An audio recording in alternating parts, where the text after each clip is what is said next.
Movie के start में हम दो कपल्स को देखते हैं जिनका नाम है अकीतो और मियुकी। ये दोनों नॉर्दर्न ऑस्ट्रेलिया की जंगलों में ट्रैकिंग कर रहे होते हैं और वहाँ ये लोग अपना रास्ता भूल चुके होते हैं। अकीतो मियुकी से कहता भी है कि मैं बोल रहा था कंपास साथ रख लो, लेकिन तुमने मेरी बात नहीं सुनी। और अब मियुकी अपनी गलती भी नहीं मान रही थी और ना ये कि वो लोग रास्ता भूल गए हैं। अकीतो गुस्से में खुद रास्ता ढूंढने आगे निकल जाता है। तभी कुछ देर बाद मियुकी को अकीतो की चीख की आवाज सुनाई देती है। वो उस चीख की आवाज की तरफ बढ़ती है और एक गुफा में गिर जाती है और उसकी एक टांग टूट जाती है। वहीं वो पास में अकीतो को देखती है जो कि मर चुका था। मियुकी रोने लगती है। तभी उसे पानी में हलचल महसूस होती है और तभी एक क्रोकोडाइल उस पर हमला करके उसे मार डालता है। अब हम एक कपल को देखते हैं जो कहीं जाने की तैयारी कर रहे होते हैं। उनका नाम एरिक और जेनिफर होता है। फिर उन्हें एक और कपल ज्वाइन करता है जो उनके साथ जाने वाले थे और वो इनके फ्रेंड्स होते हैं। इन दोनों का नाम होता है विक्टर और योलांडा। और अब ये चारों अपने सफर पर निकल पड़ते हैं। ये चारों अब मिलते हैं कैश से जो कि एरिक का फ्रेंड होता है। वो उन्हें एक केव के बारे में बताता है कि वो केव अभी तक किसी ने एक्सप्लोर नहीं किया और ना ही उस केव का कहीं आर्टिकल मिलेगा तुम्हें। विक्टर को वहां जाना सही नहीं लगता क्योंकि वो लोग एक्सपर्ट नहीं किसी अनएक्सप्लोर जगह को एक्सप्लोर करने में। यहाँ योलांडा जेनिफर को बताती है कि वो प्रेग्नेंट है, लेकिन उसने ये बात उसे अभी तक नहीं बताई। वो किसी खास दिन का इंतजार कर रही है उसे बताने के लिए। रात में विक्टर योलांडा से कहता है कि हम दोनों कहीं और चले जाते हैं किसी आइलैंड पर जहाँ सुकून हो, लेकिन योलांडा उसे मना लेती है उस केव में जाने के लिए। फिर नेक्स्ट डे वो सब निकल जाते हैं अपनी मंजिल की तरफ। रास्ते में एरिक कैश से पूछता है कि तुम्हें वो केव कैसे मिला। कैश बताता है कि लास्ट वीक वो सर्च पार्टी में था उन जापानीज कपल को ढूंढने की, तभी उसे वहां वो केव दिखाई दिया और मुझे लगता है कि वो रास्ता आगे तक जाता होगा और इसे हम एक्सप्लोर करके पैसे कमा सकते हैं। रास्ते में योलांडा को एक क्रोकोडाइल दिखाई देता है। जेनिफर पूछती है कि यहाँ और कितने क्रोकोडाइल्स हैं। कैश बताता है कि कुछ ही हैं यहाँ पर और अगर हमारे सामने कोई आया तो हमारे पास ये है। वो गन निकाल के दिखाता है।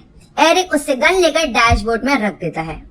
कैश एक जगह गाड़ी रोकता है और वहां से वो लोग पैदल जाते हैं। थोड़ा चलने के बाद उन्हें वो केव मिल जाता है और वो लोग उसमें उतरने की तैयारी करने लगते हैं। यहाँ हमें जेनिफर और विक्टर एडवेंचर के शौकीन नहीं दिखाई देते, जबकि एरिक और योलांडा दोनों एडवेंचरस दिखाई देते हैं। अभी लोग नीचे उतर जाते हैं और वहाँ योलांडा को एक रास्ता दिखाई देता है। फिर ये लोग एक एक करके उस रास्ते से आगे बढ़ते हैं। अभी लोग जैसे ही उस रास्ते निकल पड़ते हैं तभी वहाँ का मौसम बदलकर बारिश वाला मौसम होने लगता है, लेकिन उन्हें इसका पता नहीं चलता। जब ये लोग आगे बढ़ते हैं तो वो सुरंग छोटी होती है और उन्हें बैठकर वहां से आगे जाना पड़ता है और आगे जाकर उन्हें बड़ी सुरंग मिलती है जिसमें वो आसानी से खड़े होकर आगे बढ़ते हैं। वहीं एक जगह एरिक को पानी टपकता दिखाई देता है। कैश कहता है कि कोई बात नहीं, ये सीपेज है, केव में ऐसा आम होता है, लेकिन उन्हें नहीं पता होता वो बारिश की वजह से हो रहा होता है। अब थोड़ा आगे जाने के बाद उन्हें वापस एक छोटी सुरंग मिलती है और उसे पार करके उन्हें वो जगह मिलती है जिसके लिए वो आए थे। यहाँ केव के अंदर एक बहुत ही खूबसूरत झील होती है। कैश कहता है कि हम यहाँ बिजनेस कर सकते हैं टूरिस्ट को इस जगह टूर कराकर। फिर वो लोग इस जगह को एक्सप्लोर करने लगते हैं। वहाँ एरिक को एक जगह और सीपेज दिखाई देती है, लेकिन उसका पानी काफी तेजी से बह रहा होता है, तो वो वापस चलने का कहता है क्योंकि उसे ये ठीक नहीं लग रहा था। कैश कहता है कि अभी तो केव स्टार्ट हुआ है, हमें और आगे एक्सप्लोर करना चाहिए, लेकिन एरिक उसकी नहीं सुनता। वहीं जेनिफर को पानी में किसी चीज की आवाज आती है तो वो अपने आसपास देखने लगती है और उसे एक जगह पानी में बबल्स दिखाई देते हैं, तो वो सबको वार्न करती है कि पानी में कुछ है। तभी उन्हें कोई आवाज आने लगती है और वो कुछ समझ पाते, तभी बहुत सारा पानी उस एंट्रेंस से अंदर आता है जहां से वो इस केव में आए थे, क्योंकि बारिश की वजह से वो पानी इस केव में जमा हो रहा था। वो सब लोग अपने आप को संभालते हैं और एक चट्टान पर जमा हो जाते हैं। कैश बताता है कि मेरा बैग गुम गया है, हमें उसे ढूंढना होगा क्योंकि उसमें कार की कीज हैं। जेनिफर समझ जाती है कि ये बारिश की वजह से हुआ है और वो कैश और एरिक पर गुस्सा करने लगती है कि वो लोग इस मौसम में ऐसी जगह क्यों आए। तब एरिक नोट करता है कि वहाँ पर वाटर लेवल बढ़ रहा होता है। वो कहता है कि हमें यहाँ से निकलना होगा वरना ये पूरी जगह पानी से भर जाएगी। हम जहाँ से आए थे हमें वहीं से जाना होगा। वहाँ जो एंट्रेंस थी वो पानी के अंदर थी। एरिक कहता है कि उस एंट्रेंस का रास्ता छोटा है, हमें अंडर वाटर थोड़ा आगे तक जाना होगा, फिर आगे वाली सुरंग में हम वाटर लेवल के ऊपर होंगे। अब जेनिफर वापस सबको बताती है कि उसने पानी में कुछ देखा था, लेकिन क्या वो उसे नहीं पता होता, इसीलिए वो पानी में जाने से डर रही होती है, लेकिन एरिक उसे जाने के लिए मना लेता है। अब वो सब पानी के अंदर उतरते हैं और एंट्रेंस वाली जगह की तरफ बढ़ने लगते हैं। तभी विक्टर को कैश का बैग दिखाई देता है और वो उस बैग को लेने बढ़ जाता है। अब वो सब एंट्रेंस पर पहुंच जाते हैं, तभी विक्टर पर क्रोकोडाइल अटैक कर देता है और सब लोग घबरा जाते हैं। क्रोकोडाइल विक्टर को पानी के अंदर ले जाता है और वो उन्हें नहीं देखता और बाकी लोग फौरन उन चट्टानों पर चढ़ जाते हैं जहाँ पानी नहीं होता। तभी कैश को एक बॉडी दिखाई देती है, वो उसे खींचकर ऊपर लाता है, लेकिन वो विक्टर की बॉडी नहीं होती।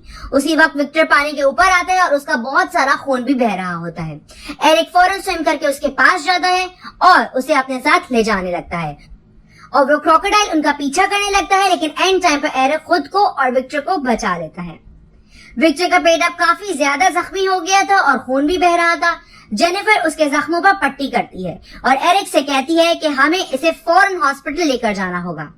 अब एरिक, जेनिफर और विक्टर एक चट्टान पर होते हैं और योलांडा और कैश दूसरी चट्टान पर। कैश उस बॉडी को देखकर समझ जाता है कि ये उसी जापानीज कपल की है। अब एरिक देखता है कि वाटर लेवल बढ़ता ही जा रहा है, तो वो कैश से कहता है कि हमें बाहर जाकर हेल्प लेनी पड़ेगी, वरना ऐसे ही हम यहाँ डूब जाएंगे। बाहर तुम हेल्प के लिए कॉल करना और मैं गन लेकर वापस यहीं आ जाऊंगा। फिर ये लोग प्लान बनाते हैं कि योलांडा उस ब्रेड बॉडी को पानी के एक तरफ फेंकेगी और जब क्रोकोडाइल उस बॉडी की तरफ आएगा तो एरिक और कैश उस एंट्रेंस की तरफ स्विम करके जाएंगे। अब योलांडा ऐसे ही करती है और वो बॉडी पानी में थोड़ा आगे जाती है और क्रोकोडाइल उस बॉडी पर अटैक कर देता है। तभी एरिक और कैश स्लोली स्विम करके उस एंट्रेंस पर पहुंच जाते हैं और फिर वहां से वो दोनों अंडर वाटर आगे आ जाते हैं और दूसरी सुरंग पर निकल आते हैं, जहाँ का वाटर लेवल अभी भी पूरी सुरंग में नहीं भरा था। थोड़ा आगे जाने पर कैश को पानी में कुछ फील होता है और वो डर जाता है। एरिक देखता है आसपास, लेकिन उसे कुछ नहीं दिखाई देता। दूसरी तरफ विक्टर की तबीयत खराब होने लगती है क्योंकि उसे अस्थमा होता है। जेनिफर योलांडा से पूछती है कि क्या तुम्हारे पास इसका इनहेलर है। वो अपने बैग से इनहेलर निकाल कर जेनिफर की तरफ फेंकती है, लेकिन वो बीच पानी में ही गिर जाता है। विक्टर की हालत देखकर योलांडा खुद पानी में उतर जाती है उस इनहेलर को लेने, और जैसे ही वो उस इनहेलर के पास पहुंचती है वहां जेनिफर को क्रोकोडाइल दिखता है। वो योलांडा को कहती है कि अपनी जगह खड़ी रहना, हिलना नहीं, और वो क्रोकोडाइल उसके पास से होता हुआ उस जापानीज की बॉडी के पास जाता है जो योलांडा के करीब ही थी। और जैसे ही वो क्रोकोडाइल उस बॉडी को खाने लगता है, योलांडा स्विम करके जेनिफर की तरफ पहुंच जाती है और फौरन विक्टर को इनहेलर का डोज देती है, जिससे उसकी तबीयत अब बेहतर हो जाती है। अब एरिक और कैश उस सुरंग की तरफ आ जाते हैं जिससे वो बैठकर इस केव के अंदर आए थे। यहाँ से उन्हें अब स्विम करके जाना था। ये दोनों स्विम करके जाते हैं, लेकिन वहाँ एंट्रेंस पे बारिश की वजह से पत्थर आ गए थे और एंट्रेंस ब्लॉक हो गई थी। वो दोनों कोशिश करते हैं उन पत्थरों को हटाने की, लेकिन वो हिलते भी नहीं। अब एरिक कैश को वापस चलने का कहता है क्योंकि इस रास्ते से वो लोग अब वापस नहीं जा सकते। वो लोग वापस जाने लगते हैं, तभी रास्ते में एरिक का पांव फंस जाता है और कैश आगे निकल जाता है। कैश आगे निकल आता है, लेकिन उसे एरिक नहीं दिखाई देता। उसे नहीं पता था कि वो पीछे रह गया है। तभी उसे पानी में बबल्स दिखाई देते हैं। वो अंडर वाटर जाकर देखता है, लेकिन ऐसे कोई नहीं दिखाई देता। तभी क्रोकोडाइल उस पर अटैक कर देता है और उसे अपने साथ ले जाता है। थोड़ी देर बाद वहाँ एरिक आ जाता है और उसे वहाँ कैश की हेडलाइट मिलती है, तो वो समझ जाता है कि वो क्रोकोडाइल उसे ले गया है। अब हम देखते हैं कि योलांडा विक्टर को बता देती है कि वो प्रेग्नेंट है। ये सुनकर विक्टर खुश हो जाते हैं और उसमें थोड़ी एनर्जी आ जाती है। और वहीं पर जेनिफर को एक रास्ता मिलता है। तभी एरिक भी वहां आ जाता है और वो बताता है कि वो रास्ता अब ब्लॉक है और कैश मर चुका है। जेनिफर उसे वो रास्ता दिखाती है। एरिक और योलांडा उस रास्ते पर निकल जाते हैं और जेनिफर विक्टर के पास रुक जाती है। जेनिफर देखती है कि वाटर लेवल तेजी से बढ़ रहा है और वो जिस जगह है अभी उस जगह पानी आने ही वाला है, तो वो विक्टर को लेकर एक दूसरी चट्टान की तरफ जाती है और वहां वो क्रोकोडाइल उन पर हमला करता है। तो जेनिफर और विक्टर और ऊपर चढ़ जाते हैं और खुद को बचा लेते हैं। वहीं विक्टर जेनिफर को बताता है कि केमोथेरेपीज की वजह से डॉक्टर ने मुझे बताया था कि मैं कभी पेरेंट नहीं बन सकता, लेकिन मुझे खुशी है कि इन सब थेरेपीज के बावजूद मैं बाप बनने वाला हूँ। योलांडा एरिक को बताती है कि वो प्रेग्नेंट है और ये बात उसने विक्टर को अभी ही बताई है। फिर वो दोनों आगे बढ़ते हैं, लेकिन आगे रास्ता खत्म हो जाता है और वहां से निकलने की कोई और जगह नहीं थी। जेनिफर को योलांडा के बैग से कैमरा मिलता है और वो पिक्चर्स देखने लगती है उसमें। तभी उसे उसमें एरिक और योलांडा की क्लोज में पिक्चर्स मिलती हैं और वो समझ जाती है कि वो बच्चा विक्टर का नहीं एरिक का है। तभी विक्टर को कैश का बैग दिखाई देता है तो उसे लेने जेनिफर नीचे जाती है। उसका हाथ उस बैग तक नहीं पहुंच रहा होता तो वो खुद पानी में उतर जाती है।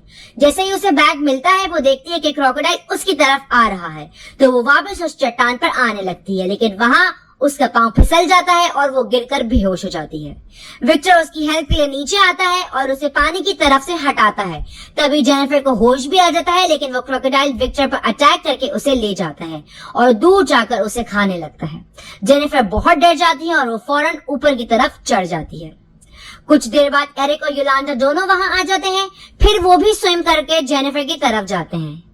वहां जेनिफर उन्हें बताती है कि विक्टर को क्रोकोडाइल ले गया। ये सुनकर योलांडा रोने लगती है।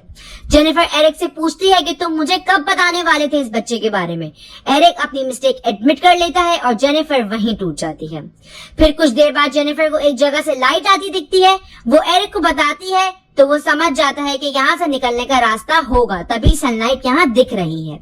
अब वो लोग आराम आराम से स्विंग करके उस तरफ जाने लगते हैं जहां से सनलाइट आ रही थी। उन लोगों ने आधा रास्ता ही क्रॉस किया था कि क्रोकोडाइल आने लगता है उनकी तरफ। वो लोग स्विम करके जल्दी से वहां पहुंच जाते हैं। अब एरिक वहीं रुक जाता है ताकि क्रोकोडाइल जेनिफर और योलांडा के पीछे ना आए और वो उन्हें जाने का बोलता है और तभी क्रोकोडाइल उस पर अटैक करके उसे मार डालता है।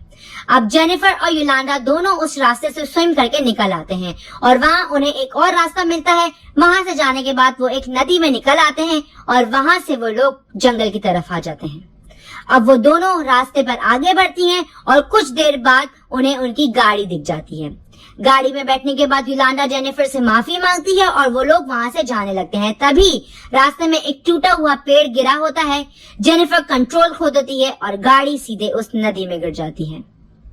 पानी के प्रेशर की वजह से गाड़ी का डोर खुल नहीं रहा होता और गाड़ी भी डूब रही होती है नदी में।